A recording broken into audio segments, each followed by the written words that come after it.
Okay. We're in the Kitzur Shulchan Aruch, Ayin Gimel.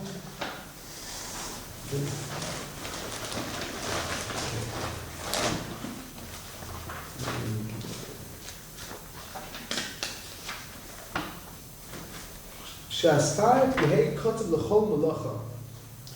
V'lo Yehei Hagoy Schir Yom. The reward has to be Ches. Gimel. We're just going back a little bit. Back. This was recorded, this piece.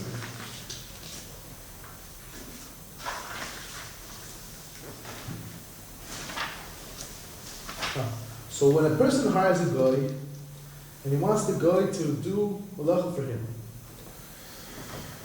the goy should do malacha. That's what he wants. So there are different conditions. That's what we're learning about. So he said the goy should not have work every day. You can't work for me every day. Like I say, oh, I'll give you $100 a day. And he says, okay, where's my $100 for Shabbos? Pay up at the end of the day. So I'm paying him for Shabbos, even if everything else is fine. He's working for himself. That's his own money. It doesn't matter. That's what it says.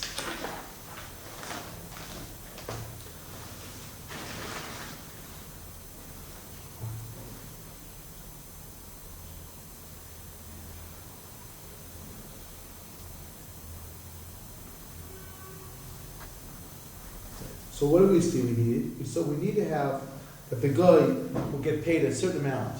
So he's doing the work for himself.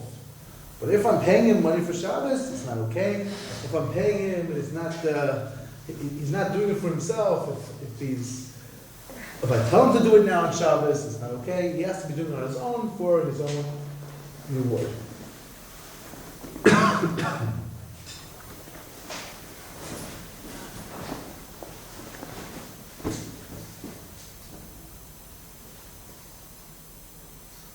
Yeah. He says, giving a goy a certain amount per day is, he said, he brings that there's a very, very beautiful medrash. So the medrash says, this is like a king, he had a garden, a beautiful, I guess it's, part of this is in a garden, it's an orchard, is a better translation, and he gave it to his son. So as long as you do what I say, you're a good son, the way you should be, you're a good subject, and you're working yourself, okay?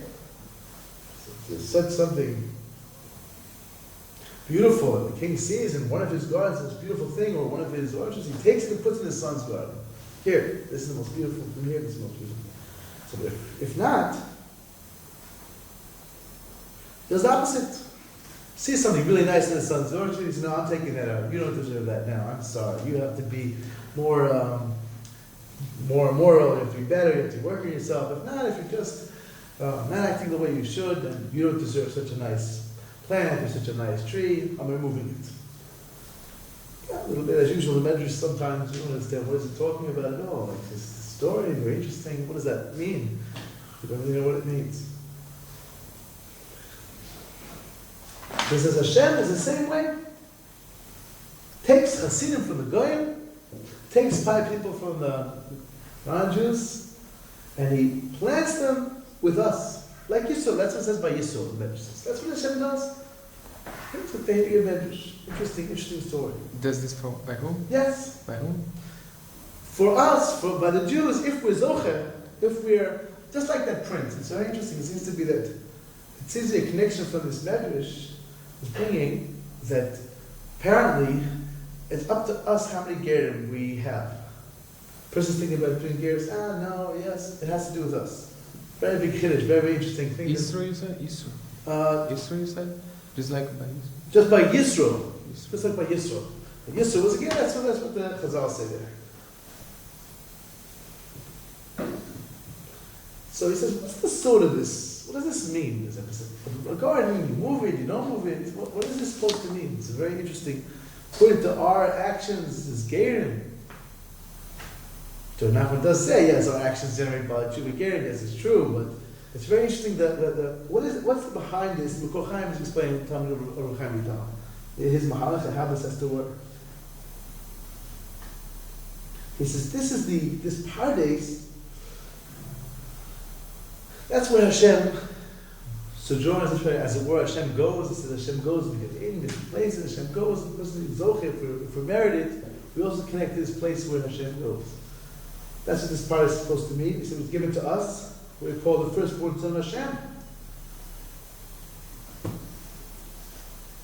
So when we merit, that's our source. That's what we go back to. So when we merit it, Hashem finds something beautiful in the nations, some beautiful spark, and He plants it by us. He rectifies those sparks in that way. He says, this is the idea of the Chazal. It's a very enigmatic Chazal. Very strange seeming, what sages say. It says that, Ein ben David ba ad sheyichlu kol hasham shebaguf. Very strange. Then David doesn't come literally until all the shams of the body are finished. We're through. They've all been brought into the world, it apparently seems. Which seems a little difficult. First of all, he says we're all, anyway, virtually everyone is reincarnated. So who are these new neshamas? The one or two new generation, maybe. First of all. Second of all, Rashi says, what's this goof body? This goof is a place. A place called goof, spiritual place, they call it goof. Because it produces bodies for this type of neshamas that have to be brought in. And that's what it all depends on. That's when Mashiach's going to come. So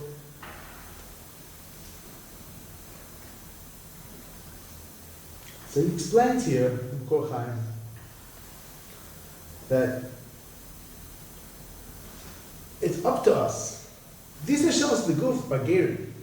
It doesn't mean just Jewish neshamas. It means bringing gerim. The more gerim that we brought, he said, the more closer we get to Mashiach. That's how he explains. That's how he explains. There's a chazal like this also. Why we're in gallows.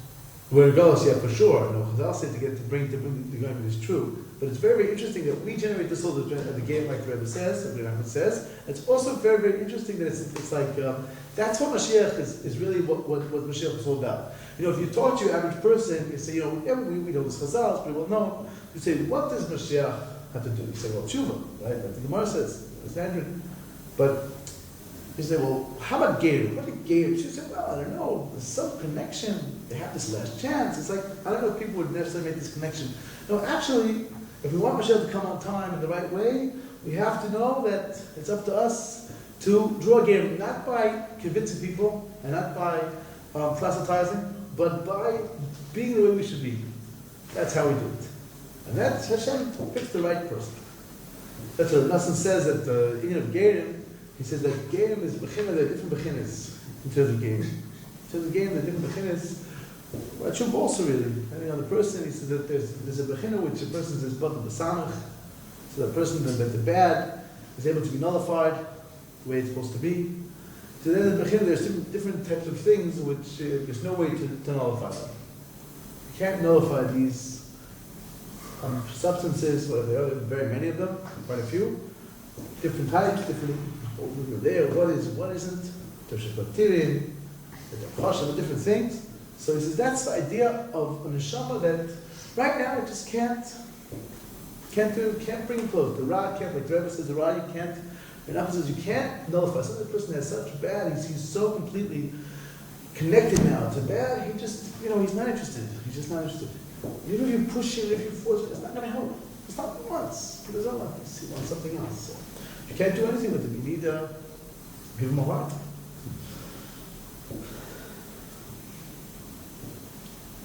So he says, Schir Yom. He says, it's incredible. What's a Schir Yom? Again, all the halachas that we learn, all the details, they have very, very high counterparts going on above. What is the Schir Yom talking about? What does this mean that the guy gets money to do the malacha on Shabbos? That means that the Schir Yom means that he's doing whatever he's doing, whatever good he's doing. It's not doing the right ticket. It's as it were, it's doing malacha on Shabbos because he's only thinking about some kind of ulterior motive. And that's completely what it's all about. He just has an ulterior motive. She says that's called a Schir Yom. That's not, that type of neshama you can't bring in yet. The guy's a malacha for himself. Maybe we can uplift the malacha that he's doing. We can uplift him. We can help him and pick him up. He can become a ger. If a guy is doing the malacha, on Shabbos, if a guy He's doing malach, he doesn't know better. He doesn't understand what he's doing. He needs to be better. He needs to work on himself. He's trying. He's problem with an emes Kabbalah. He wants to take on the Torah for a good reason, the way it's supposed to be. Great. That's beautiful. But if a person does malach on Shabbos because for his schar, he knows he has his, I have my negative, it's going better, it's going worse, but he's not trying to, I'm not trying to be really decent. I know, I have my thing I'm doing, this is positive, this is negative, I'm just going to do whatever I want to do. I have my true motive, that's what it's about. So that's the malach on Shabbos, which is not, this is the kind of malach on Shabbos that we can't elevate. This person malach on Shabbos, you can't become better. That's the thing of good shows chayv misa. It doesn't mean the chas v'shalom that the pashtus, the person, certainly we can't do any such thing. It means that this person, in this situation, he can't pick him up. We can't bring him in is not helping. Bringing him in is not helping right now. He has to find himself. He has to become pure and be able to connect the way he's supposed to connect, the proper way. Yeah. So it's probably the Mikdash Mordechai explains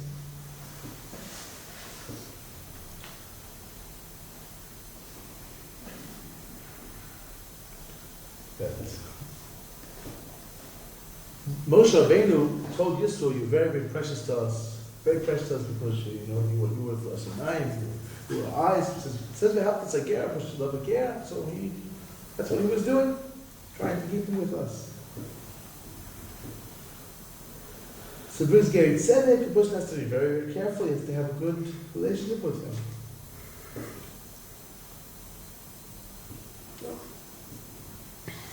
True Gary Tzedek. That's what a person has to relate properly. He has to be the way he's supposed to be. But sometimes the Ger who doesn't mean it properly doesn't really mean it. He doesn't really mean it all the way. He doesn't have a deep appreciation of what it's about. So this person, so that's where we find all the negative things about Ger. So Chal says it's important. The Shulchan says it's also the same idea. That there's for this person right now, he's not on the level yet. So bring him closer. It can't be b'schiyam. It can't be just for the ulterior motive. So he's going to go back. He says, doing the malacha for the Yisrael, it's not the way it should be. So the Jews, he says, what's a Jew's malacha? This is the final piece of this beautiful stick from the Mukhochaim. He says, what's the malacha of a Jew? What is Jew's malacha? He says, the Jew's malacha is Mechsa Mishkan. Our malacha, our job is to build a Mishkan here in this world. She says, a guy does a Jew's malacha, so it has to be in a way that's halachically okay. It's on Shabbos, it's actually, however it works. This is this idea where he's explaining on Shabbos, he's explaining it means to be able to bring us closer to being in the next world, Yom Shabbos, to being rectifying the world. So when a guy does malacha for a Jew on Shabbos, this idea of bringing us closer to Shabbos, and Lechsa Mishkan, it can't be for this ulterior motive. It has to be just for the right reasons. Not just thinking about all these. He's doing it, like we say, the halacha is doing it for himself. Doing it for himself in this context means he's doing it because he really wants to do it, not for ulterior motive. He really wants to do it, he really wants to build a Mishkan. For now, if he's still a guy, he's supposed to do Malach on Shabbos. But I see his Malach on Shabbos, even as a guy, is beginning to build a Mishkan, and his job now is to come closer. This type of gear we have to be closer, this type of gear we have to bring. That's how he explains this Malach on Shabbos, to build a Mishkan. Again.